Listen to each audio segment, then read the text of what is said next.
Salama, bien-aimé dans le Seigneur, c'est bien moi, votre sœur Déborah.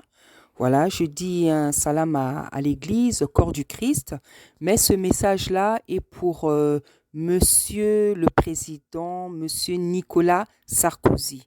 Voilà, ce message-là est pour Monsieur le Président Nicolas Sarkozy. Voilà, Monsieur Nicolas, le Président, Monsieur Nicolas Sarkozy, je vous dis bonjour, je me présente. Je m'appelle Déborah, je suis une servante de Dieu. Je sers Dieu dans le champ de l'évangélisation. Voilà, donc j'ai une chaîne YouTube dans laquelle j'ai des prédications. Voilà, donc j'ai l'habitude de recevoir des messages pour les gens, pour les présidents, pour l'Église, pour les rois, pour les nations. Voilà, donc aujourd'hui, il y a quelques jours, j'ai reçu donc un message pour vous. Voilà, vous allez peut-être trouver étrange ou bizarre que peut-être vous allez vous demander est-ce que Dieu parle aux gens? Je ne sais pas si vous avez déjà entendu ça, que Dieu parle aux gens ou bien que Dieu parle, que Dieu peut donner des messages aux hommes. Effectivement, je dirais oui, que Dieu peut et donne des messages aux hommes parce que c'est lui qui est le créateur du ciel et de la terre. C'est lui qui a créé le ciel et la terre. C'est lui qui a créé la vie. C'est lui qui a créé le monde, les animaux. Donc, il a créé les hommes qui sont donc ses créatures. Et donc, étant donné qu'il est notre créateur, il est notre Dieu, il peut donc s'adresser aux êtres humains parce que c'est lui qui les a créés. Et la Bible nous dit qu'il nous a créés afin que nous l'adorions. Voilà, donc si Dieu a créé des êtres humains, si Dieu a créé des hommes, c'était pas juste pour remplir la terre, c'était pas juste pour décorer la terre, c'est parce que, comme nous dit la Bible dans Genèse, Dieu a créé les hommes afin qu'on l'adore et parce que il voulait cultiver l'homme, que l'homme reste auprès de lui.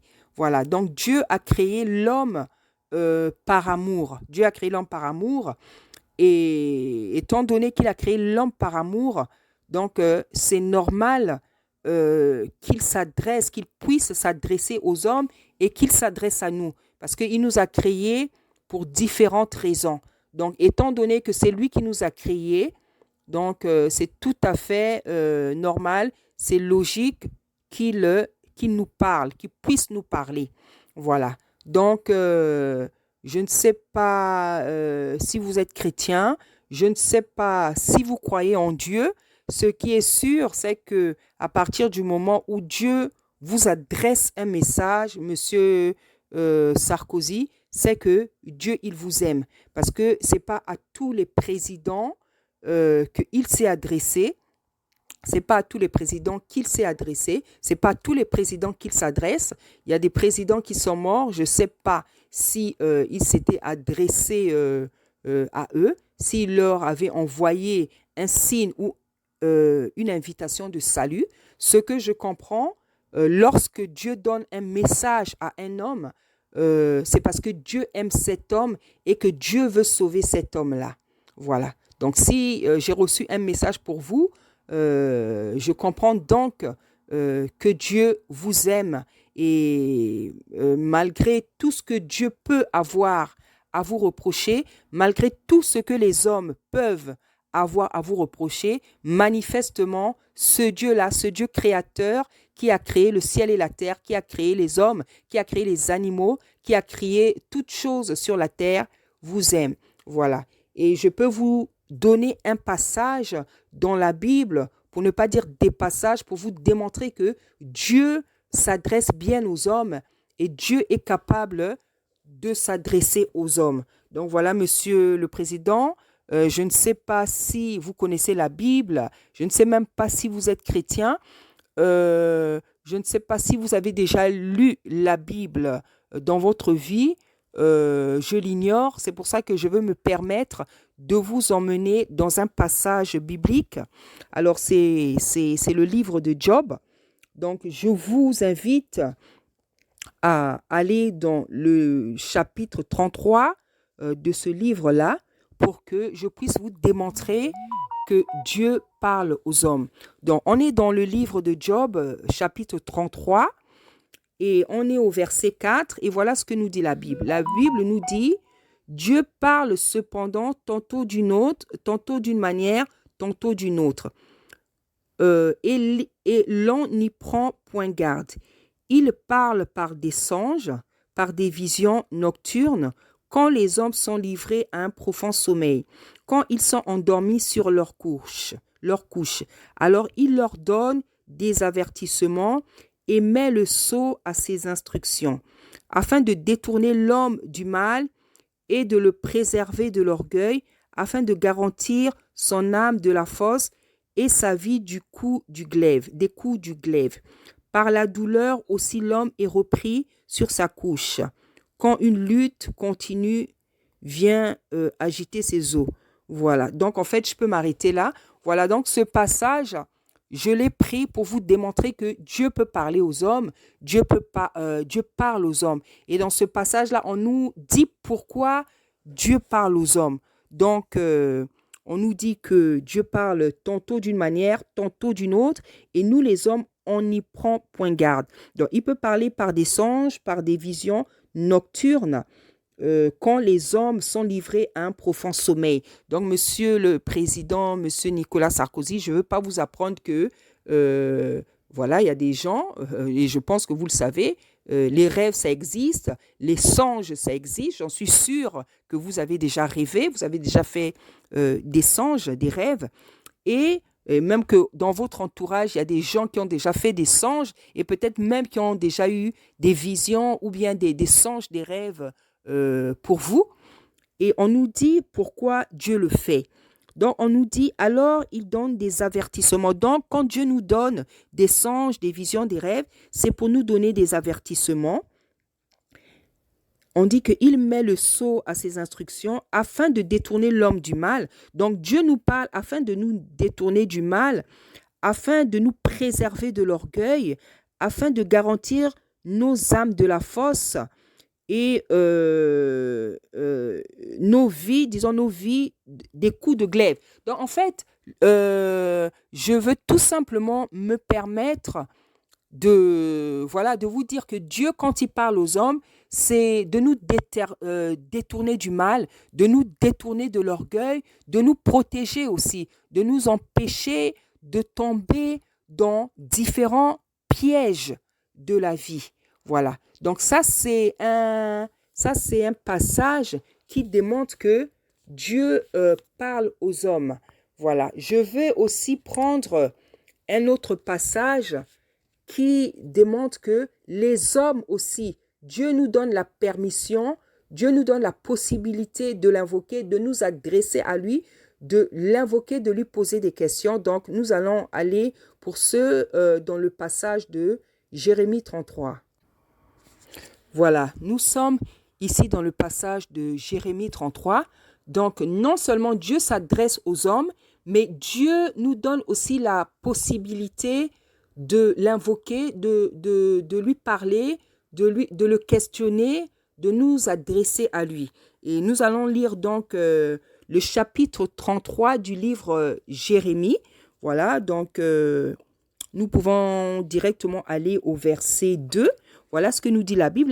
La Bible nous dit, ainsi parle donc Dieu s'adressait au prophète Jérémie, qui fait partie donc des différents prophètes qu'il y a dans la Bible. Voilà, donc la Bible nous dit, ainsi parle l'Éternel qui fait ces choses, l'Éternel qui les conçoit et les exécute, lui dont le nom est éternel. Le Seigneur nous dit donc, invoque-moi et je te répondrai. Je t'annoncerai de grandes choses, des choses cachées que tu ne connais pas.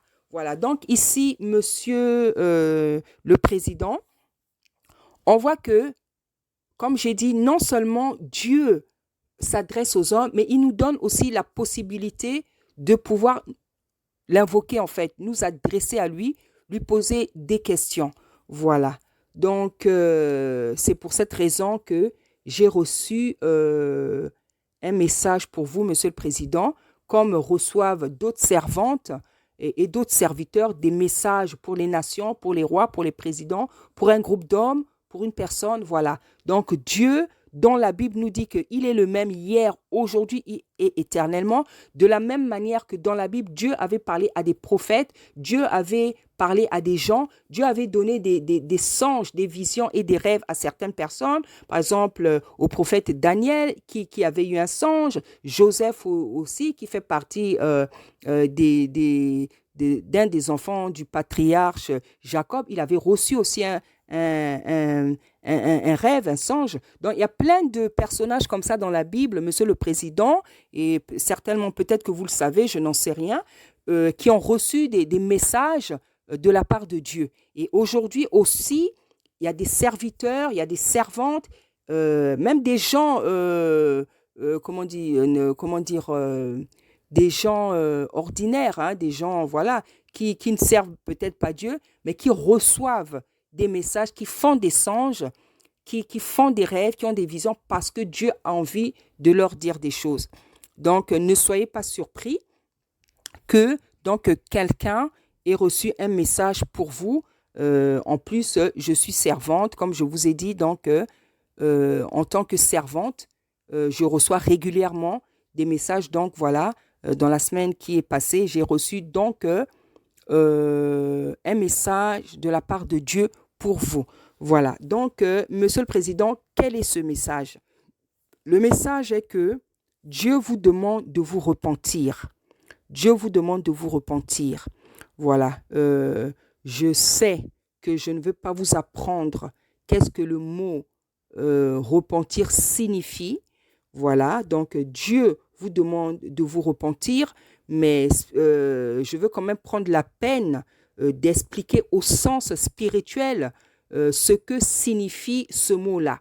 Donc, se repentir, c'est tout simplement revenir à Dieu, abandonner le péché, abandonner le mal, abandonner les mauvaises voies, abandonner tout ce qu'un homme sur la terre peut faire de mauvais, abandonner toutes ces choses et revenir à Dieu.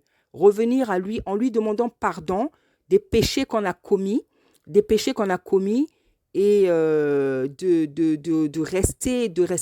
de lui demander aussi la force, qui nous donne la force que on arrête ses péchés.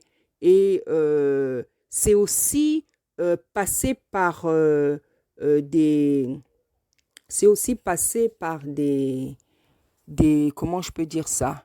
C'est aussi passer par des principes qui démontrent à Dieu que vous lui avez demandé pardon et que vous comptez délaisser le péché.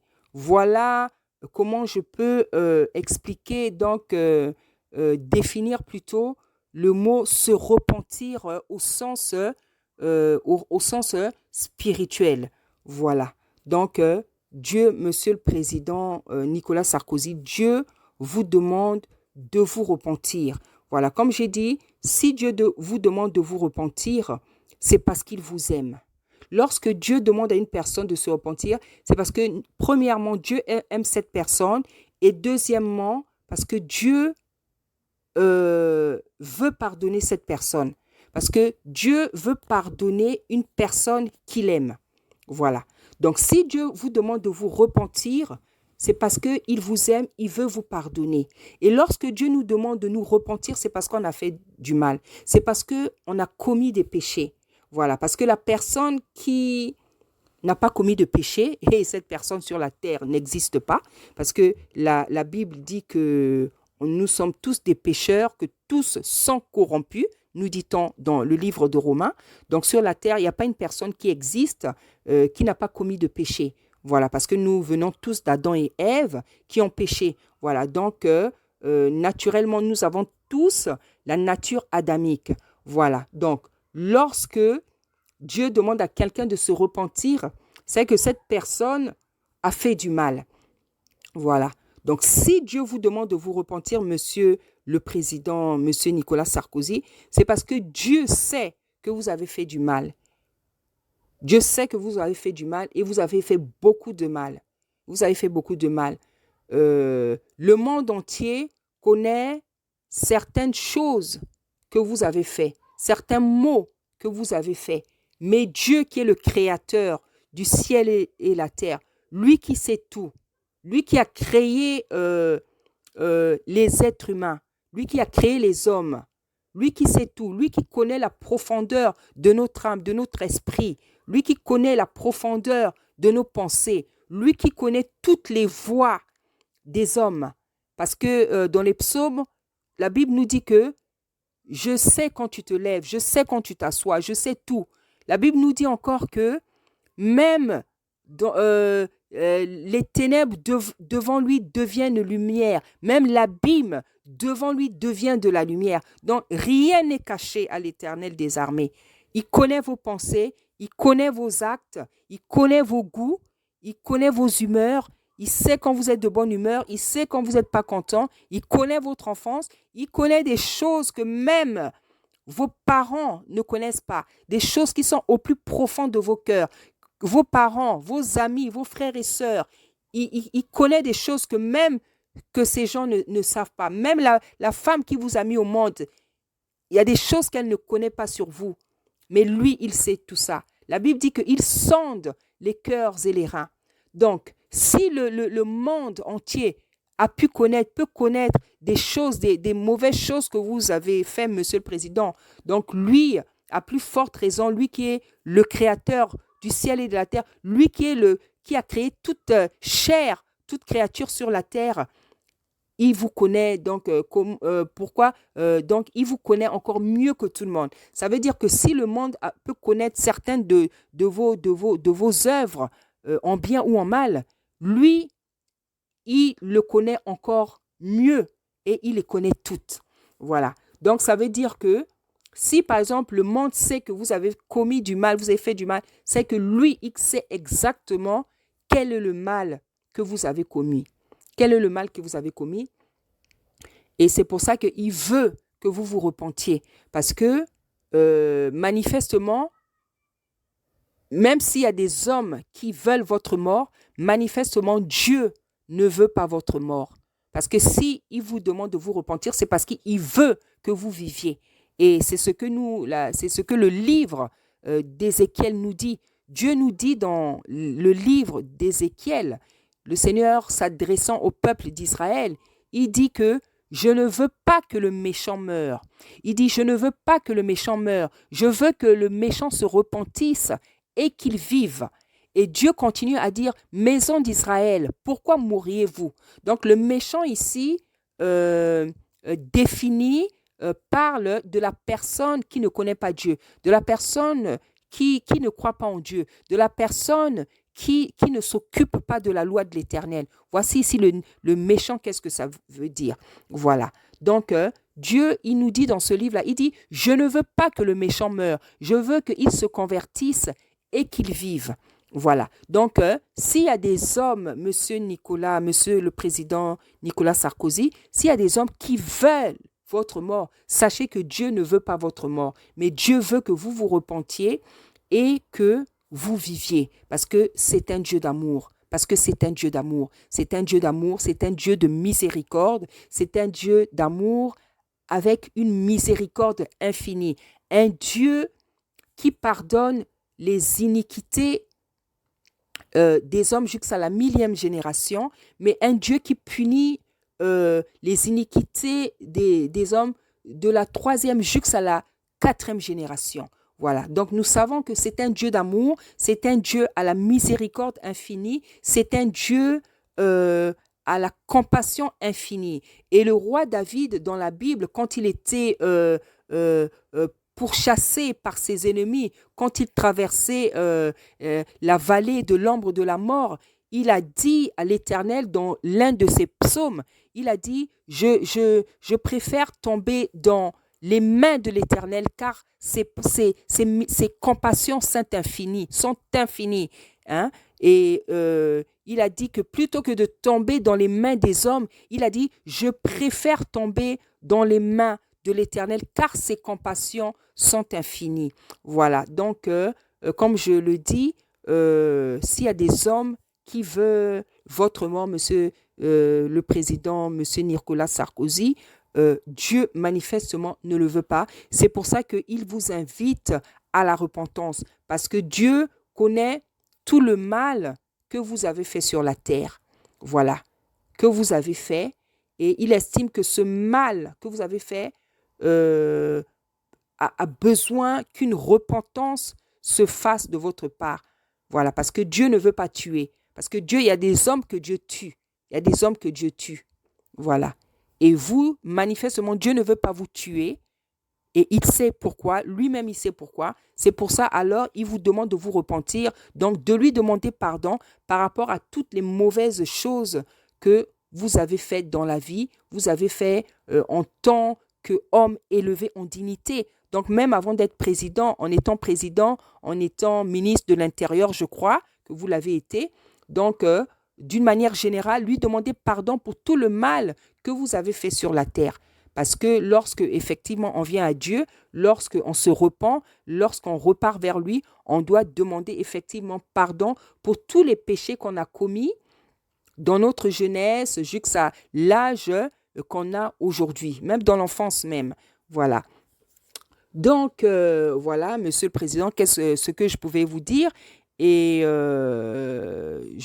vous savez, donc j'ai l'habitude de donner des messages. Dernièrement, j'ai donné un message pour le président. J'ai reçu un message pour le président Félix Tshisekedi. Et j'ai pu voir que après ce message-là, il y a eu certains changements dans le pays de la RDC. Et ce que nous souhaitons, c'est que le président puisse faire plus qu'il ne fait pour son pays. Voilà, c'est tout simplement pour dire que lorsque Dieu donne des messages, il y a des effets. Il y a des effets. Hein, c'est vrai que un président de la République, par rapport à sa position, ce n'est pas facile pour lui de s'humilier devant Dieu, parce que peut-être que vous n'êtes pas habitué aux choses de Dieu, au message de Dieu, peut-être autour de vous, je ne sais pas s'il y a des gens qui vous parlent de Dieu. Donc, nous savons en général que euh, les présidents, les rois, les hommes élevés en dignité sur la terre souvent négligent Dieu, pour ne pas dire méprisent Dieu. Voilà. Et donc, voilà, donc ce que je peux dire, c'est que la Bible dit que la parole de Dieu ne retourne pas à lui sans effet. Voilà, la parole de Dieu ne retourne pas à lui sans effet. Donc, lorsque Dieu donne un message pour une personne, Dieu, qui est le Tout-Puissant, à qui rien ne résiste, ni un homme, ni une situation, Dieu va s'arranger afin que sa parole, le message qui est sorti de sa bouche, puisse avoir des impacts dans la vie du concerné. Voilà.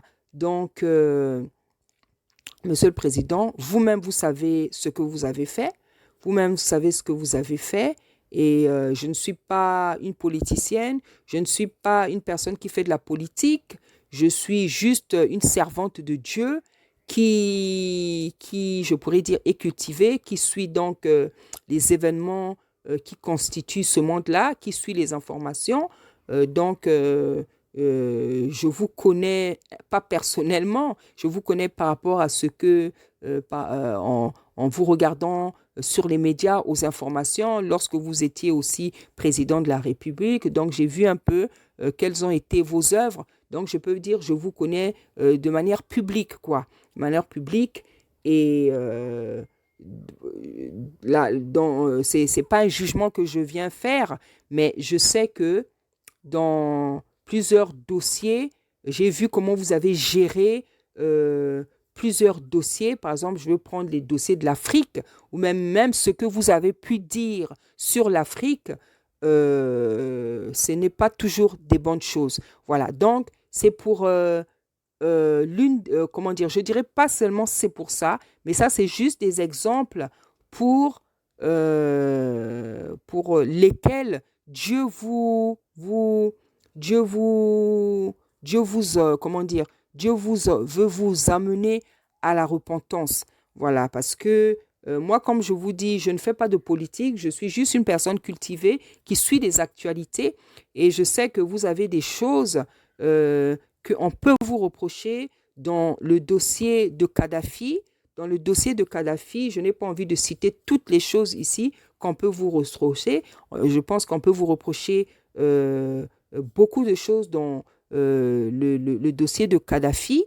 Euh, En Afrique aussi, la manière dont le peuple français, dans lequel vous faites partie, le gouvernement français, la manière dont l'Afrique est traitée de la part de votre peuple, de la part de vos présidents, de vous-même aussi, ce sont des choses devant Dieu euh, qui méritent une repentance.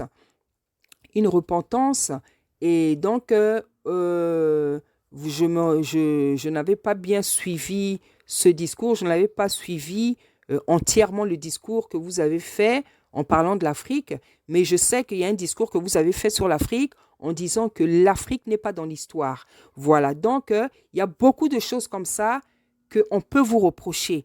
Voilà, si l'Afrique n'est pas dans l'histoire, je ne sais pas où est-ce que l'Afrique peut se trouver, parce que nous savons tous que l'Afrique est la mère de l'humanité. Voilà, l'Afrique, c'est le premier continent. L'Afrique, c'est la mère, le berceau de l'humanité. Voilà, l'Afrique, c'est le berceau de l'humanité. Et aujourd'hui, nous savons que euh, voilà, vous dites que vous aviez dit que l'Afrique n'est pas dans l'histoire, l'Afrique ne suit pas l'histoire. Je ne sais pas exactement comment vous avez dit ça. Je pense que vous allez rappeler de ce que vous avez dit. Donc, des choses, de telles phrases, non pas seulement pour Dieu, mais pour le peuple africain, pour nous autres là, parce que je suis française, enfin, je suis née ici. C'est vrai que j'ai la nationalité française, mais je suis africaine d'origine. Voilà, donc nous les Africains, quand nous entendons ce genre de phrase, on ne peut pas être content, on ne peut pas être satisfait parce que ce que vous dites est contraire à la réalité. Ce que vous dites est contraire à la réalité. Voilà, vous avez dit que l'Afrique, là en fait, je prends juste euh, quelque chose qu'on peut vous reprocher. Voilà. Donc, vous avez dit que l'Afrique n'est pas dans l'histoire. Or, c'est carrément le contraire. Or, c'est carrément le contraire. Voilà, c'est carrément le contraire. Et euh, qu'est-ce que je peux dire? Euh, Vous avez votre civilisation, vous avez votre culture, vous avez votre manière de penser, vous avez votre manière en Occident, en Europe de faire les choses, vous avez votre manière de voir les choses. Et c'est pas parce qu'en Afrique, on ne fait pas les choses comme vous qu'on n'est pas dans l'histoire. Voilà, parce que avant que il y ait la colonisation en Afrique, nous étions des peuples, nous étions un continent qui vivait sans les Blancs. Voilà, et on avait une économie, nos pays, c'était des royaumes qui ont été divisés. On était des royaumes, on avait des économies, on avait des politiques, on avait une organisation de vie dans tous les domaines. Ça veut dire qu'avant l'arrivée du blanc, avant l'arrivée du colon, nous avions une vie, nous avions une organisation économique, nous avons une organisation sur tous les plans, les domaines de la vie. Voilà, donc on vivait sans le colon. On mangeait, on s'habillait et la culture que vous avez trouvée, c'était notre culture. Et manifestement, elle ne nous dérangeait pas puisqu'il y avait des peuples. Il y avait des peuples qui ont vécu, qui ont survécu avec leur culture, avec leur organisation. Donc voilà, donc quand vous dites que l'Afrique ne suit pas l'Afrique, ça c'est votre opinion. Ça c'est votre opinion parce que nous, on n'a jamais demandé à des gens de venir dans notre continent. Voilà. On n'a jamais demandé à des gens de venir dans notre continent. De la même manière, ce n'est pas du racisme que je prêche, hein, mais c'est tout simplement la vérité. De la même manière qu'ici, il y a des blancs, en Europe, il y a des gens qui veulent pas, il y a des blancs qui ne veulent pas voir les noirs. De la même manière, nous aussi, on n'a jamais demandé qu'on vienne nous coloniser. Voilà, on n'a jamais demandé qu'on vienne nous coloniser. Et aujourd'hui, on veut, on veut se débarrasser de cette mainmise européenne. On veut se débarrasser de cette mainmise européenne, de cette mainmise française, mais on voit que le colon ne veut pas nous laisser tranquilles. Hein, alors qu'ici, on est maltraité, nous avons des frères et sœurs qui n'ont pas de maison, qui n'ont pas de boulot, qui sont injustement traités à cause de la couleur de leur peau, parce qu'ils sont africains. Mais en même temps, nous savons que en Afrique, dans nos pays, il y a des Blancs qui sont à l'aise, qui vivent à l'aise, qui ont des maisons, qui ont des travails, qui vivent à l'aise. Mais nous, ici, on ne vit pas à l'aise. Voilà, donc il y a beaucoup de choses comme ça qu'on peut vous reprocher. Je ne dis pas que tout ce qui se passe en France, c'est votre faute. Tout ce qui se passe de moi, c'est votre faute. Je vous parle en tant qu'une personne qui a été responsable dans ce pays, qui a été le président de la République, et en tant qu'une personne qui a pris des décisions, et en tant comment dire, d'une autorité qui peut faire et qui aurait pu faire en sorte que, comment dire, d'arrêter en fait la même mise sur certains pays africains sur l'Afrique. Vous ne l'avez pas fait. Voilà. Donc, quand Dieu voit que nous, ici en Afrique, on est maltraités parce qu'on on n'est pas blanc, voilà, et que Dieu voit que dans nos pays, les blancs sont bien traités, parce que moi, je vois dans mon pays comment les blancs sont traités. Voilà, ils sont bien traités, ils ne sont pas dérangés. Et que ici, nous, ce n'est pas le cas. Donc, c'est tout à fait normal que Dieu vous demande de vous repentir. C'est normal que Dieu vous demande de vous repentir. Vous allez peut-être vous dire, mais pourquoi Dieu ne le demande qu'à moi? Dieu ne le demande pas qu'à vous. Il y a d'autres personnes, d'autres serviteurs, d'autres servantes qui ont des messages pour d'autres présidents. Voilà. Pour vous, Dieu a choisi que ça soit moi. Je ne sais pas, peut-être que vous avez déjà reçu aussi d'autres messages de la part d'autres personnes. Voilà. Mais je sais que, voilà, je suis aussi un canal par lequel Dieu veut passer pour vous emmener à la repentance. Voilà. Donc, et voilà, donc je disais que vous allez peut-être trouver étrange, bizarre, vous allez peut-être vous dire pourquoi seulement moi? Il y a plein d'hommes politiques, il y a plein de présidents qui ont fait du mal dans ce pays, il y a plein d'hommes politiques qui font du mal. Certainement, certainement, je le sais et je le crois. Je vais vous donner par exemple un exemple. Avant que le président, comment il s'appelle, Jacques Chirac meure, Dieu m'avait donné un songe pour lui. Voilà. Donc Dieu m'avait montré que normalement, il devait faire de la prison. Il devait faire de la prison. Et Dieu m'avait montré ce qui, j'avais rêvé que on l'accusait de beaucoup de choses. Et Dieu m'avait montré aussi on l'avait accusé de beaucoup de choses qui étaient fausses. Et en fait, j'avais pris le temps de prier. Parce que tel que Dieu m'avait montré ce songe-là, j'avais compris que Dieu voulait que je prie pour ce monsieur. Donc, j'avais beaucoup prié pendant des années. J'avais beaucoup prié pour monsieur Jacques Chirac, ce qui lui avait évité la prison. Voilà, ça veut dire que quand Dieu veut la repentance d'un homme, d'un président, d'une femme ou d'une personne quelconque, Dieu veut sa repentance, c'est parce que Dieu a l'intention de pardonner.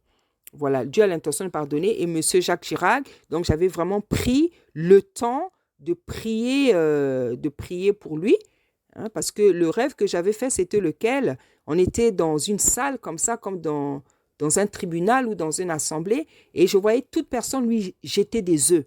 Jeter des œufs, lui jeter la pierre, lui jeter toutes sortes de choses. Et j'ai compris que c'est quelqu'un qu'on va accuser de beaucoup de choses. Voilà, parce que c'est ce que ça signifie, ce rêve. J'ai compris que c'est quelqu'un qu'on allait accuser de toutes sortes de choses. Et en fait, à la fin du rêve, le rêve s'était bien terminé. Et j'avais compris que je devais prier. Je devais prier pour monsieur Jacques Chirac. Sinon, si je n'avais pas prié, il allait faire la prison. Par rapport à tout ce que j'avais vu, ce dont on l'accusait, je voyais qu'il allait faire la prison. Donc, si je peux vous apprendre aujourd'hui, monsieur Sarkozy, que si monsieur Chirac n'a pas pu faire de la prison avant sa mort, c'est parce qu'il y a des gens, dont moi, qui ont prié pour ce monsieur-là. Voilà, parce que quand Dieu nous donne un message, on n'est pas les seuls à recevoir le même message. D'autres personnes dans le monde, d'autres serviteurs ou d'autres servantes ont pu recevoir le même message que moi et je ne les connais pas. Voilà, donc moi je parle de ce que je sais. Voilà, donc je peux affirmer que Monsieur Chirac, si j'avais pas prié pour lui, il aurait fait la prison. Voilà, donc c'est de la même manière, c'est la même chose pour vous. Euh, Dieu vous invite à la repentance, Dieu vous invite à vous convertir, Dieu vous invite à la repentance, à revenir à lui, à abandonner le mal, abandonner le péché, même si l'affaire dont vous êtes accusé et pour lesquelles on vous a donné 6 mois fermes de prison. Moi, je suis pas, bon, je suis pas la politique, hein. C'est juste des choses comme ça de manière générale que je connais. Les choses dont on vous accuse là, je sais pas si elles sont vraies ou pas. Ce que je sais, c'est que Monsieur le président Nicolas Sarkozy, il y a beaucoup de mal que vous avez fait. Il y a beaucoup de mal que vous avez fait. Et Dieu, quand une personne comme vous, une personne élevée en dignité a fait beaucoup de mal, Dieu, l'expression de Dieu, c'est de dire que vous avez beaucoup de sang sur les mains. Voilà, vous avez beaucoup de sang sur les mains, donc certainement dans les deux sens, symboliquement, mais aussi physiquement, vous avez du sang sur les mains.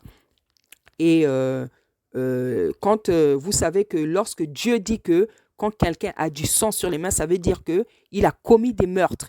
Et des meurtres, il y a plusieurs manières de tuer en fait. Hein, tuer, c'est pas seulement prendre un couteau ou un pistolet, il y a plusieurs manières de tuer un homme ou de tuer des peuples. Hein, quand des peuples vivent des injustices parce qu'il y a d'autres peuples qui les maltraitent, c'est aussi des manières de tuer. Hein. Je peux vous donner un passage lorsque le roi David, qui était un oint de Dieu, qui était un serviteur de Dieu, qui avait fait des guerres, qui avait gagné ses guerres, et au moment quand Dieu l'avait protégé de ses ennemis, quand Dieu l'avait élevé, il a voulu construire une maison à l'Éternel pour que lui et le peuple d'Israël puissent prier. Hein. Et le Seigneur lui a répondu, le Seigneur a dit non, non, non. Il a dit non, non, tu ne me construiras pas une maison parce que tu es un homme violent, tu es un homme qui, qui est rempli de sang. C'est-à-dire David, qui était le roi que Dieu aimait beaucoup, qui est aussi un serviteur de Dieu parce qu'il était croyant, il croyait en Dieu.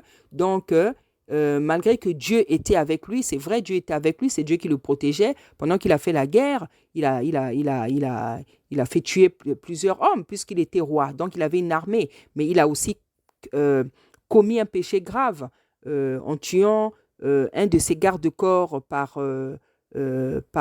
comment dire, par préméditation. Préméditation, il a tué un de ses soldats pour prendre sa femme, comment elle s'appelle, Bathsheba. Voilà, donc c'était un homme qui avait du main sur les sangs parce que il avait tué un homme pour prendre sa femme. Voilà, il avait tué un homme pour prendre sa femme, il a fait la guerre, donc il avait du sang sur les mains. Pourtant, c'était un roi que Dieu aimait énormément. Mais Dieu ne s'est pas retenu, Dieu ne s'est pas gêné de lui dire que non, tu ne pourras pas me construire un temple parce que tu as du sang sur les mains. C'est ton fils Salomon qui me construira ce temple-là. Et nous voyons qu'effectivement, ce temple de prière qui servait donc aux enfants d'Israël d'aller invoquer Dieu, c'est Salomon. Salomon qui veut dire paix, qu'il a construit, parce qu'effectivement, Salomon, c'est un homme de paix.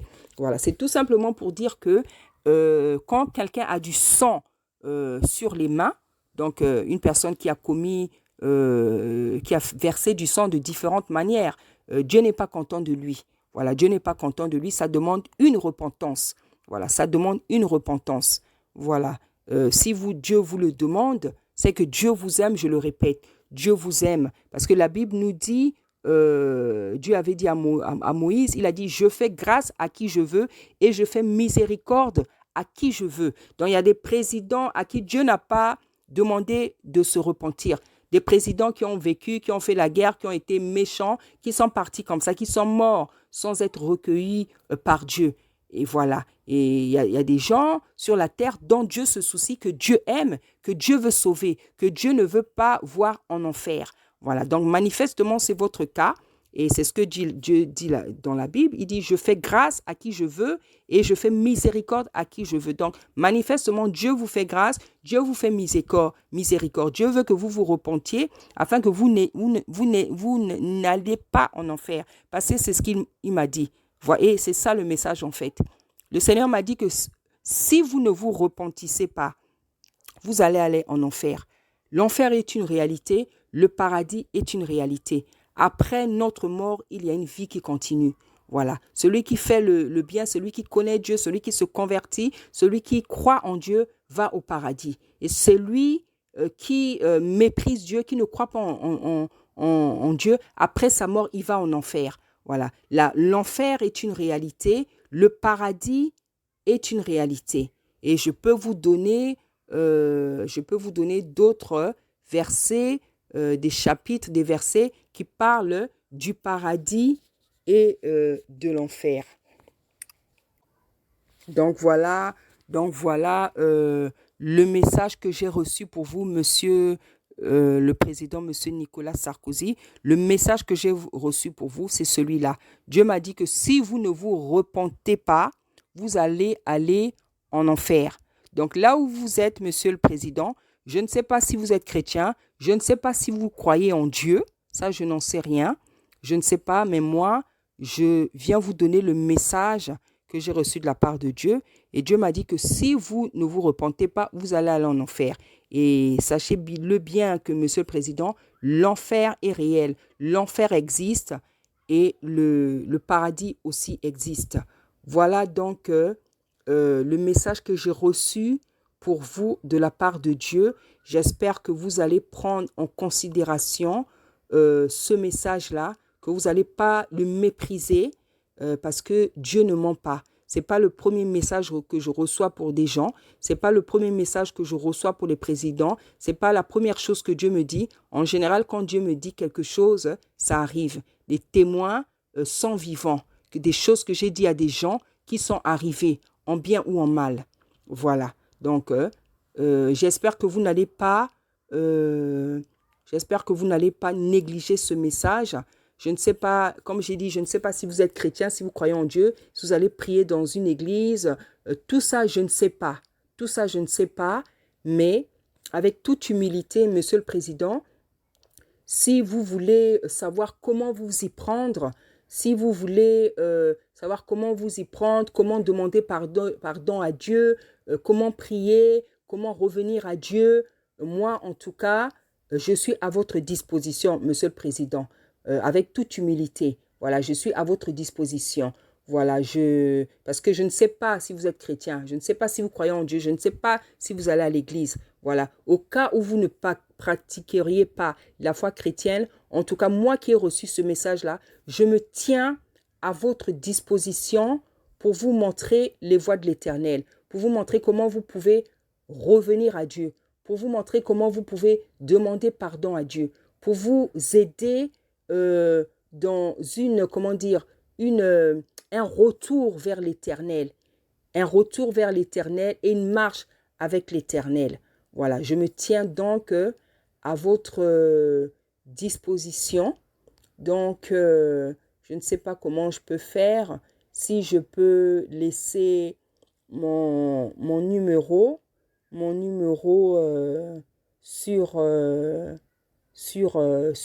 voilà, hein, donc je peux effectivement laisser un numéro où vous pouvez me joindre.